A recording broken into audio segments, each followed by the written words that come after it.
tes TOEFL. Makanya tes ini kan ada jangka waktunya ya. Setahun, 2 tahun gitu. Kalau dulu udah pernah, kemudian biasanya lupa. Gitu kan, lupa, tes lagi ya turun gitu kan. Dan biayanya nggak murah gitu ya. Jadi memang harus dipersiapkan untuk tes IELTS atau bahasa Inggris seperti ini. Kemudian untuk yang tadi ada dokumen lainnya selain bahasa Inggris itu apa aja Mas Yoga yang perlu dipersiapkan? Ini secara umum beasiswa ya. Tadi Pak seperti motivation letter. Oke. Maaf, saya potong dulu. Itu gimana ininya? Cara menulis motivation letter itu kalau boleh tahu seperti apa? Yang paling penting yang pertama kita baca dulu, kita kenali dulu beasiswanya seperti apa persyaratan beasiswanya, dan yang paling penting ini juga tujuan beasiswa yang mungkin sering kita skip ya kalau baca tujuan dari beasiswa ini. Padahal ini tujuan dari beasiswa ini bisa kita masukkan ke motivation letter. Tujuan beasiswa ini pengen apa sih? Pengen menghasilkan individu yang seperti apa sih? Jangan sampai di motivation letter kita bertolak belakang dengan tujuan beasiswa. Misal kita di motivation letter menyampaikan kalau misal kita kuliah ke luar negeri, jadi ada kemungkinan untuk kerja di luar negeri dengan mudah kayak gitu. Padahal tujuan beasiswanya itu mencetak individu buat membantu Indonesia berkembang gitu misalnya kayak gitu. Oke. Ya, kalau mungkin lebih spesifik ya. Jadi ini mungkin Mas Yuga masih malu-malu. Kalau yang dibicarakan tadi Mas Yuga itu LPDP ya. Jadi jadi kalau misalkan ada juga yang lain. Misalkan tadi LPDP tujuannya mencetak bibit unggul untuk kembali ke negaranya, ya sebisa mungkin motivation letter-nya seperti itu gitu ya, membangun kalau nanti balik ke Indonesia, membangun Indonesia dan seterusnya. Kalau misalkan di beberapa beasiswa, for example kayak yang saya tahu ada di beasiswa Chevening gitu di Inggris, itu lebih ke arah networking, atau di Swedish Institute itu untuk menjadi leader gitu ya, atau pemimpin. Nah, itu motivation letter-nya juga diarahkan ke sana. Jadi seringkali ini yang tadi benar, yang seringkali di skip gitu ya. Seringkali di skip nggak dilihat dulu tujuan dari pemberi beasiswa seperti apa. Nah, ini malah harusnya dibaca gitu kan motivation letter-nya. Nggak harus muluk-muluk ya, yang penting bisa sesuai lah dengan tujuan pemberi beasiswa seperti itu. Nah, kemudian tadi kan motivation letter, apalagi selain bahasa Inggris, motivation letter? Ada di CV mungkin. CV, kemudian reference letter, rekomendasi letter dari pembimbing ataupun atasan kerja. Dulu Mas Yoga referensinya siapa? Saya dari pembimbing, dosen pembimbing. Dosen pembimbing ya, bisa. Ya. Sama dari dekan fakultas. Ya, jadi ini nanti buat teman-teman yang misalkan ingin mendapatkan reference letter, biasanya dari pembimbing seperti itu gitu, atau mungkin dari tempat kerja gitu ya, atasan seperti itu. Bahkan kalau saya kemarin bilang ke Mas Yoga itu, capailah setinggi mungkin gitu ya. Kalau bisa dapat Pak Rektor ya usahakan gitu ya. Jadi setinggi di tempat kerja ya siapa, misalnya pemiliknya atau direkturnya seperti itu. Gitu kan, yang istilahnya itu setinggi mungkin gitu kan. Kalau nggak bisa baru ke bawahnya. Nah, itu juga perlu diperhatikan untuk reference letter. Nah, yang bagus gimana sih Mas Yoga, reference letter yang bagus? Bisa ini nggak? Dulu nulisnya gimana? Kemudian minta ataukah nulis sendiri atau gimana?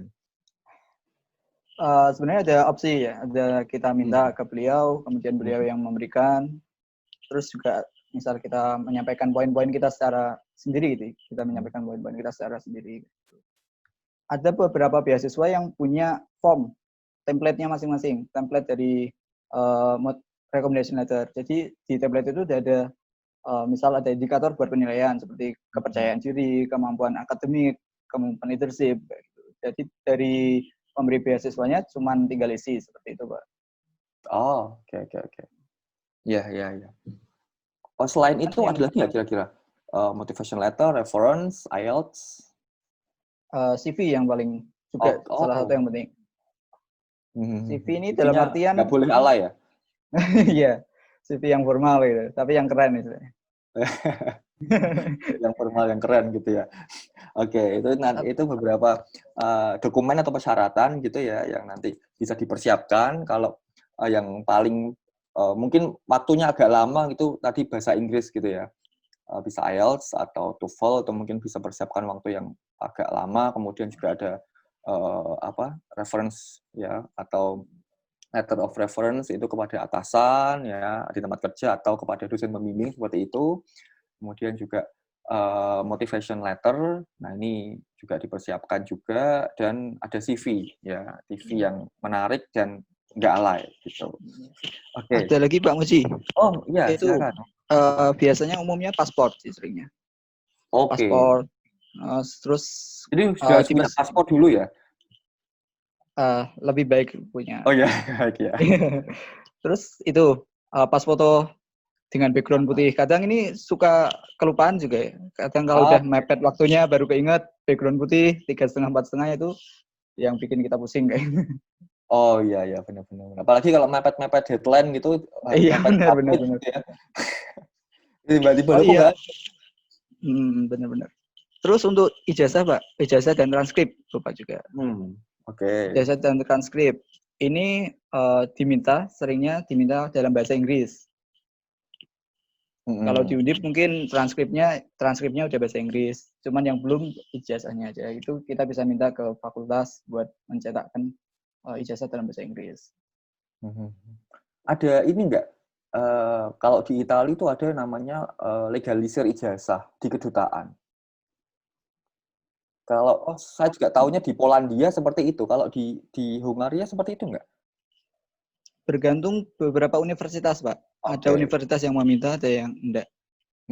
Oke. Ya ini juga mungkin perlu diperhatikan juga ada beberapa yang uh, ijazah itu dilegalisir sampai ke kedutaan. Ya, jadi prosesnya ini juga nggak kemarin ketika saya ke Italia itu bisa sampai sebulan ini prosesnya untuk melegalisir hal seperti ini gitu ya. Pertama itu ditranslate dulu ke bahasa aslinya, ini aneh gitu. Jadi uh, jadi saya dulu mentranslate gitu kan, nggak cuma ijazah, kadang tuh macam-macam gitu, bahkan akte lahir, kakak itu juga seperti itu gitu. Jadi kemarin saya sampai kakak itu saya translate ke bahasa Itali, kemudian setelah itu harus dilegalisasi di Kemenkumham, legalisasi di Kementerian Luar Negeri, baru ke kedutaan.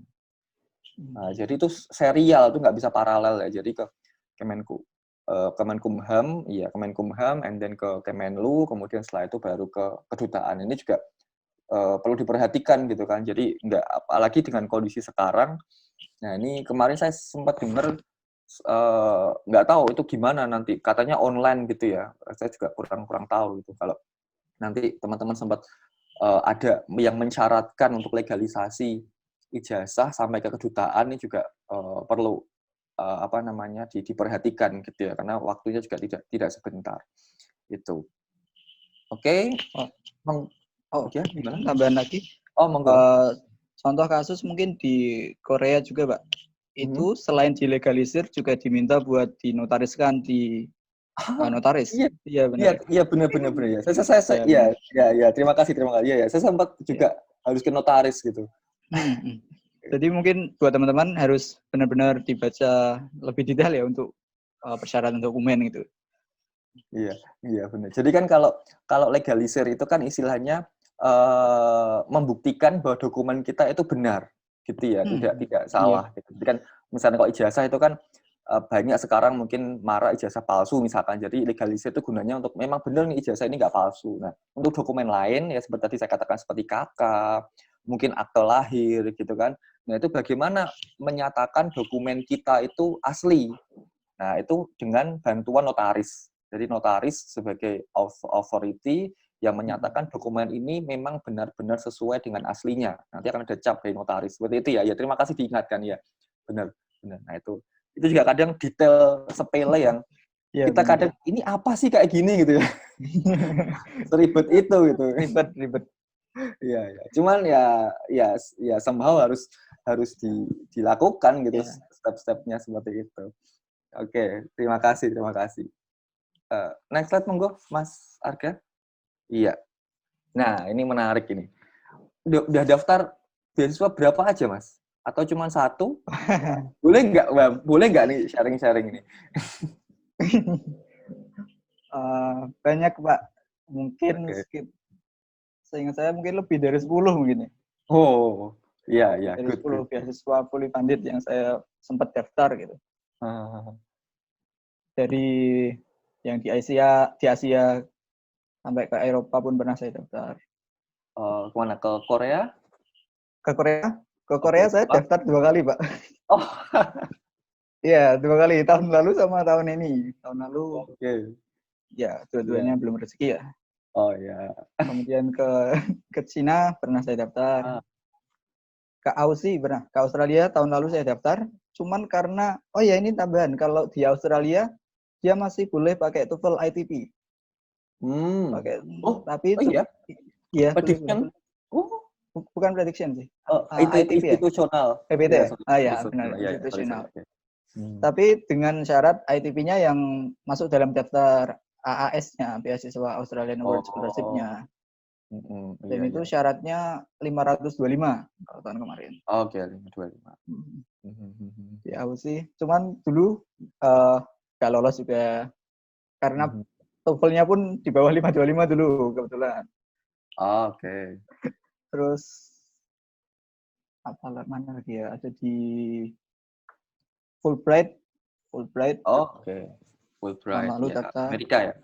Ya, kemudian New Zealand Award Scholarship, NZAS. Mhm. Kalau ke Eropa kemana aja selain ke Hungary ini?